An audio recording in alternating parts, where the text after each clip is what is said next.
Los nuevos cielos y tierra, tercera parte. Por John Forsma. En mi última publicación, enumeré 4 puntos que muestran que Pedro no estaba hablando de la desaparición literal de los cielos en 2 de Pedro 3 del 10 al 13. Discutí el primer punto y ahora miraré los otros 3. 2. Pedro vinculó específicamente el juicio de los escarnecedores, el día del Señor y los cielos y la tierra nuevos a profecías antiguas, no a profecías nuevas. Este hecho está en el corazón de su argumento, describe cosas que Dios había revelado a través de los profetas. Pedro lo deja claro. Para que tengáis memoria de las palabras que antes han sido dichas por los santos profetas, 2 de Pedro 3:1. El juicio de ellos, desde hace mucho tiempo no está ocioso, ni su perdición dormida. 2 de Pedro 2:3. Pero nosotros esperamos, según sus promesas, cielos nuevos y tierra nueva, en los cuales mora la justicia. 2 de Pedro 3:13. El juicio prometido, hace mucho tiempo, no puede ser ningún nuevo anuncio de juicio, debe ser algo que los profetas predijeron y prometieron mucho antes de que Pedro escribiera estas palabras. El Antiguo Testamento no menciona la destrucción de los cielos y la tierra físicos, por lo que el apóstol tampoco estaba hablando de los cielos y la tierra físicos.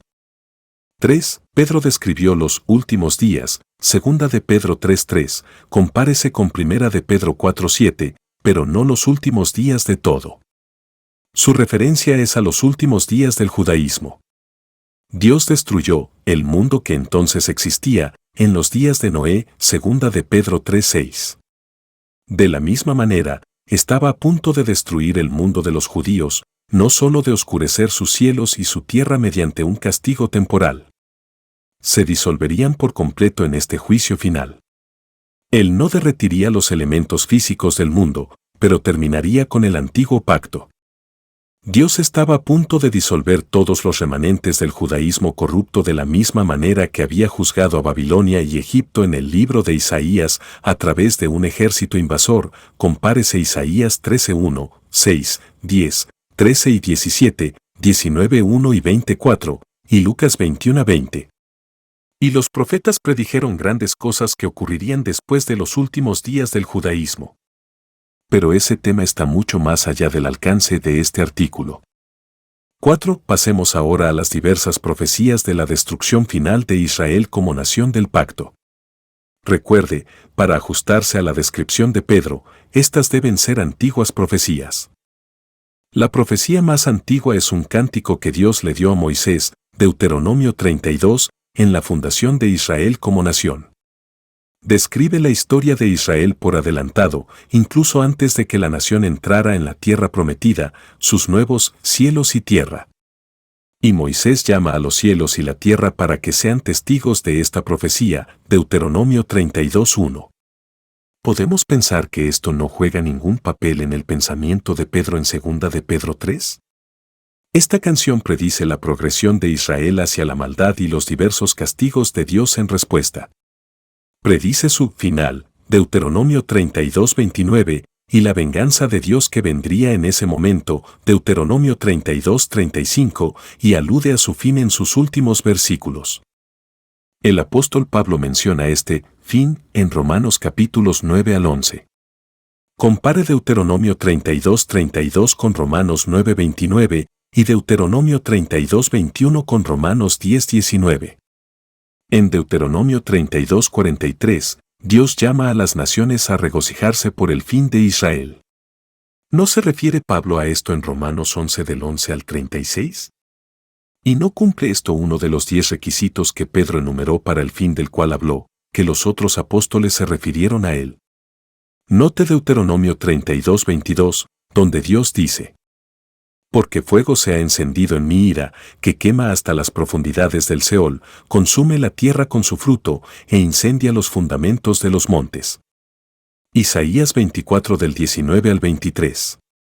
¿No es este precisamente el tipo de fuego profundo del que habla Pedro?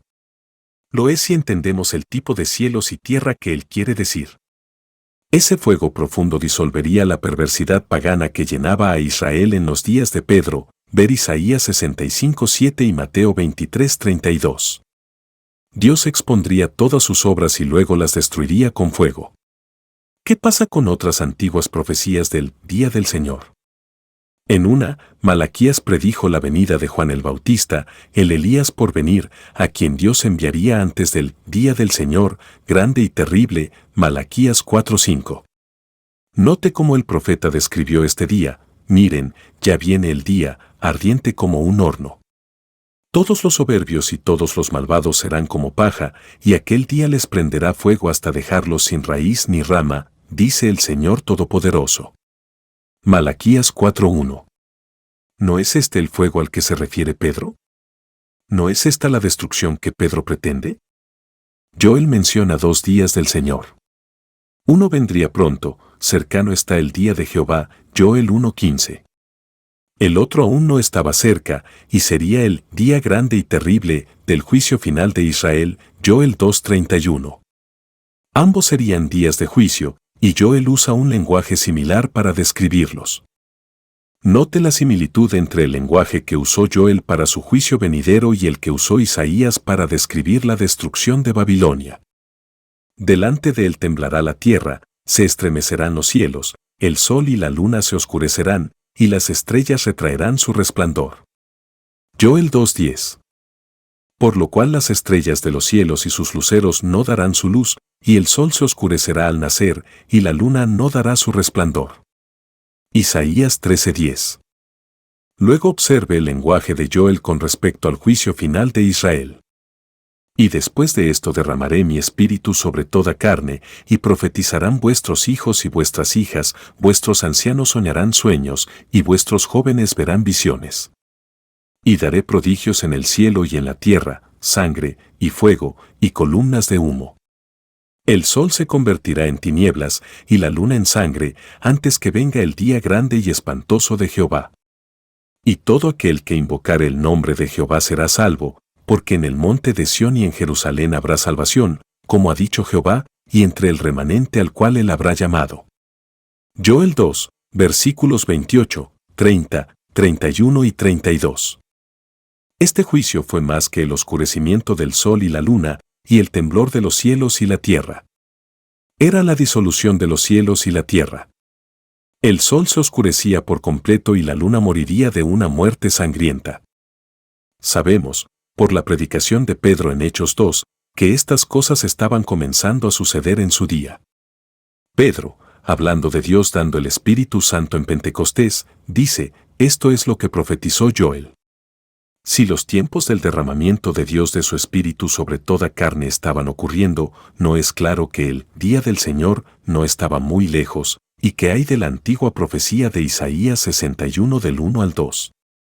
Jesús la cita al comienzo de su ministerio. El Espíritu de Jehová el Señor está sobre mí, porque me ungió Jehová, me ha enviado a predicar buenas nuevas a los abatidos, a vendar a los quebrantados de corazón, a publicar libertad a los cautivos, y a los presos apertura de la cárcel, a proclamar el año de la buena voluntad de Jehová, Isaías 61, 1 al 2. Pero, ¿qué pasa con el día de la venganza de nuestro Dios, que sigue inmediatamente al favor del Señor? ¿No es esta la venganza exacta que Moisés mencionó en Deuteronomio 32, versículos 35, 41 y 43, y que Jesús declaró en Lucas 21, 22, los días de venganza para que se cumpla todo lo que está escrito? Jesús habló de esta venganza en el discurso de los olivos. Dijo que vendría al final de la era. No el fin del mundo entero, sino el fin de la nación judía, como lo predijeron los santos profetas. Usó el mismo lenguaje de juicio que las antiguas profecías en Mateo 24, 29, la imagen de destrucción total, con las estrellas del cielo cayendo sobre la tierra. Y Jesús dijo que todas estas cosas vendrían sobre esta generación, es decir, la gente que entonces vivía, Mateo 24, 34. ¿Qué más puede ser esto sino el juicio final de la nación, como lo predijeron los profetas de antaño? Y es esto mismo a lo que se refiere Pedro en 2 de Pedro 3, y coincide con todos sus criterios. Fue el juicio final predicho en Deuteronomio, mencionado por los santos profetas, mencionado por Jesús en el discurso de los olivos y mencionado por Pablo. Es la disolución de todas las cosas, perfectamente descrita, no todas las cosas en el universo físico, sino todas las cosas en el judaísmo corrupto. Pedro está hablando de este día grande y terrible del Señor, y no tenemos una razón aparente para decir lo contrario. El cumplimiento de esta profecía del juicio de hace mucho tiempo culminaría en la disolución total y formal del pacto de Dios con Israel. Esto sucedió cuando Dios destruyó Jerusalén en el año 70 después de Cristo.